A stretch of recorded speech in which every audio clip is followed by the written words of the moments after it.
എല്ലാവർക്കും നമസ്കാരം. ഋഷ്യമുഖാചലത്തിൽ സുഗ്രീവൻ തൻ്റെ 4 മന്ത്രിമാരോടൊപ്പം വസിക്കുന്ന കാലത്ത് ഒരു ദിവസം രാമലക്ഷ്മണന്മാർ വരുന്നത് കണ്ട് ഭയപ്പെട്ട് ഹനുമാനോട് ഇങ്ങനെ പറഞ്ഞു: ഒരുപക്ഷെ ഇവർ ബാലി പറഞ്ഞു വിട്ടവരാണോ അല്ലയോ എന്ന് അറിഞ്ഞു വരൂ.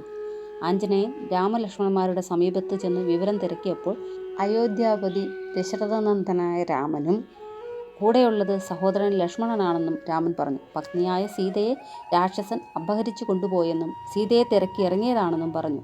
മാരുതി പറഞ്ഞു: പർവ്വതാഗ്രത്തിൽ സുഗ്രീവൻ 4 മന്ത്രിമാരോടൊപ്പം വസിക്കുന്നുവെന്നും സുഗ്രീവനുമായുള്ള സഖ്യം ചെയ്താൽ അത് സീതാന്വേഷണത്തിന് സഹായകരമാകുമെന്നും പറഞ്ഞു സുഗ്രീവൻ്റെ അടുത്തേക്ക് രാമലക്ഷ്മണന്മാരെ കൂട്ടിക്കൊണ്ടുപോയി.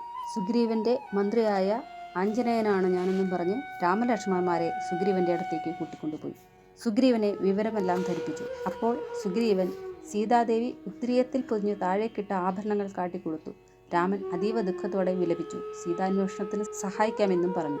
അതിനു മുമ്പായി ബാലിയെ തോൽപ്പിക്കാൻ സഹായിക്കണമെന്ന് അപേക്ഷിച്ചു. ബാലിയുമായുള്ള ശത്രുതയുടെ കാരണവും പറഞ്ഞു. ഒരിക്കൽ ഒരു മായാവി വന്ന് ബാലിയെ യുദ്ധത്തിനായി വിളിച്ചുവെന്നും രണ്ടുപേരും തമ്മിൽ യുദ്ധം ചെയ്തു. ഒടുവിൽ മായാവി ഒരു ഗുഹയിലേക്ക് കയറി. പുറകെ ബാലി. കയറും മുമ്പ് ബാലി ഇങ്ങനെ പറഞ്ഞു: ഗുഹാമുഖത്ത് നിങ്ങൾ എന്നെ കാത്തു നിൽക്കുക. ക്ഷീരമാണ് വരുന്നതെങ്കിൽ അസുരൻ മരിച്ചുവെന്നും പകരം രക്തമാണ് വരുന്നതെങ്കിൽ മരിച്ചത് ഞാനെന്ന് കരുതി ഗുഹാമുഖം പാറ കൊണ്ട് അടച്ചിട്ട് സുഗ്രീവൻ രാജ്യം പാലിക്കുക എന്നും ബാലി പറഞ്ഞു. കുറേ നാൾ അവർ കാത്തുനിന്നു. മായാവിയാണ് മരിച്ചതെങ്കിലും അയാളുടെ മായാജാലത്താൽ ഗുഹാമുഖത്തു നിന്നും പുറത്തേക്ക് വന്നത് ചോരയായതിനാൽ സുഗ്രീവൻ ഗുഹാമുഖം വലിയ പാറ കൊണ്ടടച്ച് രാജ്യഭാരം ഏറ്റു. പക്ഷേ കുറച്ചുനാൾ കഴിഞ്ഞ് ബാലി ഗുഹാമുഖം തച്ചുടച്ച് പുറത്തു വന്ന് ശത്രുതയോടെ സുഗ്രീവനോട് ഏറ്റുമുട്ടി. സുഗ്രീവൻ അവിടെ നിന്നും ഓടി ഋഷ്യമുഖാചലത്തിൽ ചെന്നിരുന്നു.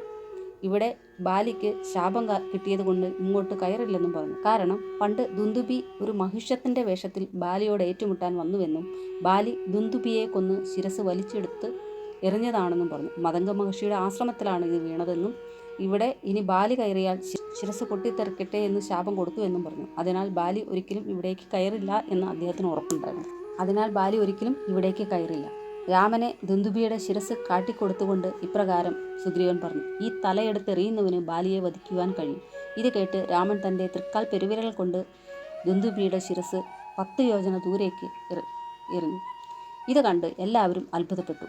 എങ്കിലും വിശ്വാസം പൂർണ്ണമാകാനായി സുഗ്രീവൻ 7 സാലവൃക്ഷങ്ങൾ കാട്ടിക്കൊടുത്തുകൊണ്ട് ഇങ്ങനെ പറഞ്ഞു: വട്ടത്തിൽ നിൽക്കുന്ന ഈ സപ്തസാലങ്ങൾ ഒരൊറ്റ അമ്പെയ്ത് മുറിച്ചാൽ ബാലിയെ കൊല്ലുവാൻ സാധിക്കുമെന്ന്. രാമൻ അതും വളരെ ഈസിയായി ചെയ്തു. അതുകണ്ട് സുഗ്രീവൻ രാമനെ വണങ്ങി സ്തുതിക്കുന്നു. ശേഷം പരസ്പര സഹായത്തിനായി അവർ തയ്യാറാവുകയും ചെയ്തു. പിറ്റേന്ന് സുഗ്രീവൻ ബാലിയെ യുദ്ധത്തിന് വിളിച്ചു. ബാലി ക്രുദ്ധനായി പുറത്തു വന്നു. അവർ പരസ്പരം യുദ്ധം ചെയ്തു. സുഗ്രീവനെ വധിക്കുമെന്ന അവസ്ഥയിലെത്തിയപ്പോൾ സുഗ്രീവൻ തോറ്റോടി രാമൻ്റെ അടുത്ത് ചെന്ന് പരാതി പറഞ്ഞു. ശത്രുവിൻ്റെ മുന്നിൽ തന്നെ കുരുതി കൊടുക്കുവാനാണോ ഇങ്ങനെ ചെയ്തതെന്നും ചോദിച്ചു. രാമൻ പറഞ്ഞു: നിങ്ങൾ രണ്ടുപേരെയും യുദ്ധസമയത്ത് എനിക്ക് തിരിച്ചറിയാൻ പറ്റിയില്ല. അതുകൊണ്ടാണ് ഇങ്ങനെ ഒരു അബദ്ധം പിണഞ്ഞത്.